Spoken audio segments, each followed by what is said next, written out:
राज्याचे उपमुख्यमंत्री अजित पवार यांनी सोलापूरच्या माढा तालुक्यातील मुरुम उत्खनन थांबवण्यासाठी गेलेल्या एका महिला पोलीस उपअधीक्षक अंजना कृष्णा यांना फोनवरनं दमदाटी केल्याचा व्हिडिओ व्हायरल झाला। पण या सगळ्या प्रकरणावरनं राजकारण तापलं। अशातच अजित पवारांच्या दमदाटीबाबत मुख्यमंत्री देवेंद्र फडणवीसांनी नाराजी व्यक्त केली आहे। मुझे आप एक काम कीजिए, आप मुझे मेरे फोन में मतलब डायरेक्ट कॉल कीजिए ना। एक मिनट, मैं तेरे ऊपर एक्शन लूंगा। अभी मैं खुद आपके साथ बोल रहा हूँ कि आप मुझे डायरेक्ट कॉल बता दिए। सर मुझे पता है आप सर समझ रही है सर, जो आप बोल रही है समझ रही है, पर मुझे सुनो मुझे देखना है ना, तेरा नंबर दे दो या व्हाट्सएप कॉल करो। ठीक है सर, मैं यहाँ से बोल देता हूँ। ठीक है सर, मेरा चेहरा तो आपको समझ में आएगा ना। ठीक है सर। इतना आपको डेयरिंग हुआ है क्या? सर मेरे तो कार्रवाई जो किया है मुझे पता है सर। राज्याचे उपमुख्यमंत्री अजित पवारांनी फोनवरून पोलीस उपअधीक्षक अंजना कृष्णा यांना केलेल्या या दमदाटीचं प्रकरण राज्यात गाजतंय।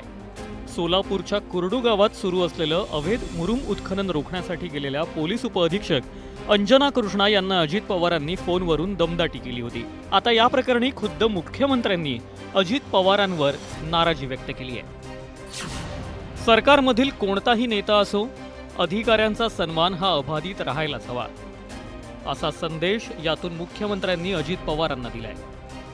खूप वेळा समोरच्या बाजूला काय चाललं आहे याची आपल्याला कल्पना नसते। अनेक वेळा आमच्याकडे निवेदनं येतात, त्या निवेदनावर आम्ही कारवाई करा असं लिहितो, मात्र त्या निवेदनात सांगितलेली वस्तुस्थिती आणि प्रत्यक्षातली वस्तुस्थिती यात खूप अंतर असतं।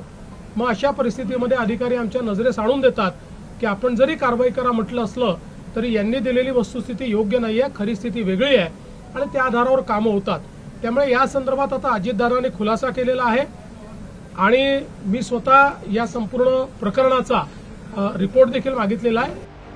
एकीकडे अजित पवारांना थेट संदेश देतानाच दुसरीकडे मुख्यमंत्री फडणवीसांनी पोलीस उपअधीक्षक अंजना कृष्णा यांची पाठराखण केली आहे। सरकारची प्रतिमा मलिन होईल असं कोणत्याही आमदार किंवा मंत्र्याने वागू नये असं वारंवार मुख्यमंत्र्यांकडून सांगण्यात आलं होतं। मात्र आज थेट उपमुख्यमंत्री अजित पवार यांच्याच दादागिरीवर जाहीर नाराजी व्यक्त करत देवेंद्र फडणवीस यांनी सर्वच मंत्रिमंडळाला देखील एक सज्जड इशाराच दिलाय। या दमदाटी प्रकरणावरून राजकारण पेटलंय।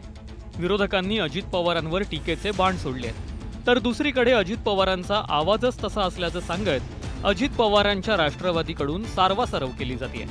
तर अजित पवारांनीही सोशल मीडियावर पोस्ट करून आपली बाजू मांडली होती। माझा उद्देश कायद्याच्या अंमलबजावणीमध्ये हस्तक्षेप करण्याचा नव्हता, तर त्या ठिकाणी परिस्थिती शांत राहावी आणि ती अधिक बिघडू नये याची काळजी घेण्याचा होता, असं स्पष्टीकरण अजित पवारांनीही या प्रकरणी यापूर्वी ट्विट करून दिलंय। मंत्रिमंडळ बैठकीतही उपमुख्यमंत्री अजित पवारांनी स्पष्टीकरण देत आपला तसा काही उद्देश नव्हता असं म्हटल्याचं कळतंय। आदरणीय फडणवीस साहेबांनी त्यांना काय सूचना दिल्या आणि ते नाराज आहेत का दादांनी काय बोलले याच्यावर मी बोलणं आणि त्यांच्या नाराजीविषयी मला माहिती नाही। पण मला एकच कळतंय की ज्या अजितदादांना ज्यावेळी कुणी लोकांनी माहिती दिली असेल तिथं दिलेली माहिती एकतर चुकीची असेल, त्यांना जर खरी माहिती मिळाली असेल तर कदाचित असं बोलले नसते।